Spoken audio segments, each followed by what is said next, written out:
רק שאני אשמע. כן, שאמרו לו באוזן.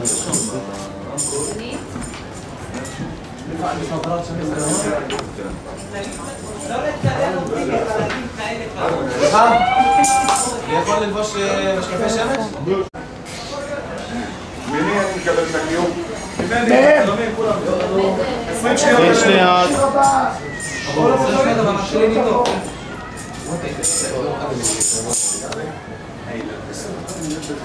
שבע! חבר'ה, סמנו לכם, אתם מתחילים לנגן. 3, 2, 1.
השף שלי איתנו, לי זו פעם ראשונה שאני רואה כזה. בוא שב איתנו, לאן אתה הולך? בוא. שמע, זה יותר מדי נמוך, אני מרגיש שאני ככה כמו איזה עובר פה. בסדר. תשמע, קודם כל זה מגניב, זה מקסים. אבל מים, רגע, מים, רגע, הנה, נשמה מים. מי שלא יביא לאסי חזקאל מים, הוא יעשה לו עינטוז, אני לא יודע.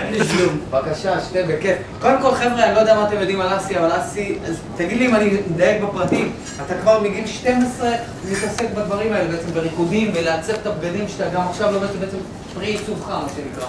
נכון? נכון מאוד, היום אני לבשתי בחרתי לבוש את הבגד הזה בהשראת ים. בהשראה? הבנתי שאפילו במצרים אתה מדובר, מדברים עליך ואתה גם צריך לבושות גם מחוץ לארץ. בוא תספר לנו איך התחלת, איך נגעת בכל הדבר הזה?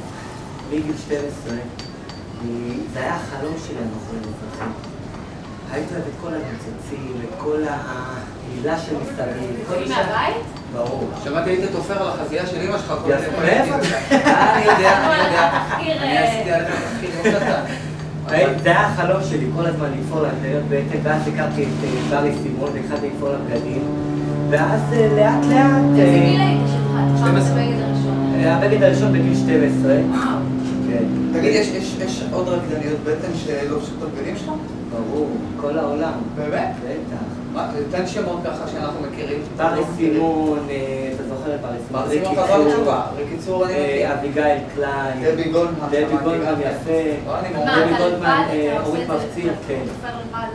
כן, מכל העולם קודם. ותגיד, הופעות, אני כאילו זה חדש לי כל העניין הזה של הרקדן ממין זכר שרוקד ריקודי בטן. אני יודע שזו תופעה הולכת וגדלה בארץ. תמיד היו רקדנים, אבל בארץ זה משהו אחר היה. אני לקחתי את זה ואיך קיבלו את זה? איך מקבלים את זה? זאת אומרת, איך מתייחסים לזה? תראה, אם בן אדם שמצליח במה שהוא עושה ומזמין אותו בכל העולם לפסטיבלים, שבוע שעבר אני הייתי באוקראינה, הייתי שופט בפסטיבל של מחול מזרחי, 600 רקדניות, אתרי רוסיות, רוקדות מדהים. אני לוקדת ריקודי בטן, אני לוקדת את ריקוד השנדלירה. אני חשוב להגיד שזה נורא בריא לאנשים לרקוד ריקודי בטן. ברור. אני מת לרקוד ריקודי בטן.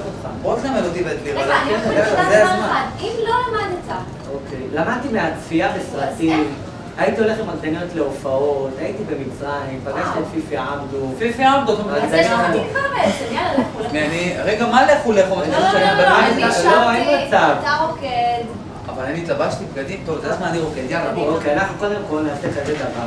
אתה יודע, ישר אתה איתי, מה אתה יושב? רגע, חכה, אני אסביר לך קודם כל לפני.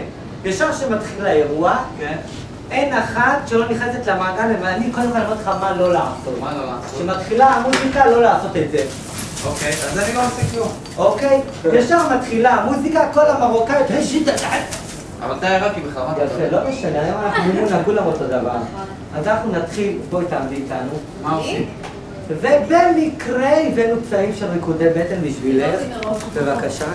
נולד לרקוד, עובדים כוכבים, אסי חזקאל ושלומי. מספר 7. איך קוראים לזה? מספר 7, מספר 7. מה זה? נעשה לה כבוד לאחד. וואה. מה עם שלומי? אני כבר צריך... לא, אני פיקס, אני... שניכם ביחד, רגע. אני מבקשת שתהיה... יש לי גם כזה? יש לי גם... יש אנשים, נשמה תעזוב. אמר ולבש... אוקיי, זה מה זה של גברים מה שאתה לובש? בול. סליחה חמוד, זה כמו מזכיר לך פרעה, לא? מה אתה חושב? תות הנחמון. אני מתחילה ומסיים. שניכם מתחילים. יאללה, בוא נעשה את זה. שימו לב, קודם כל דבר ראשון, הקטע של הידיים. כן. אם אנחנו מתחילים לסובב, לא. קודם כל ידיים פרוסות לצדדים. כן. ידיים לצדדים. יפה. יש מקום ברוך השם, מספיק. ולמעלה. אפשר לתת אקורדיון. אקורדיון. יפה, מה שאני עושה אחריה.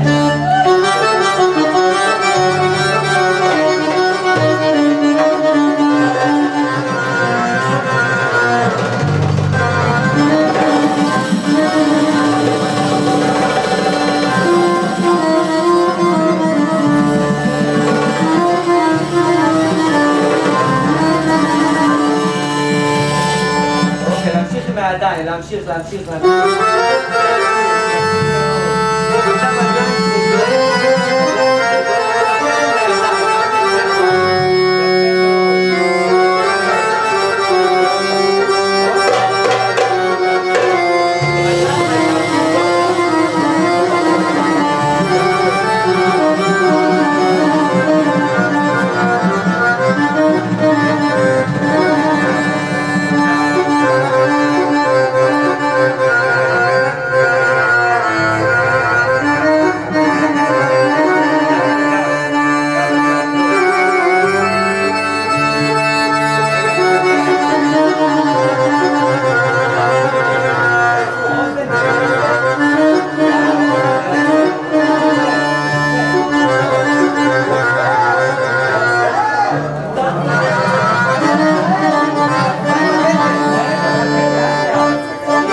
לא לכבות סיגריות ולא לנפח ספירות, אוקיי? יפה. שים לב, לכופף את רגל שמאל. כופפתי. והאגן למעלה ולמטה. ואתה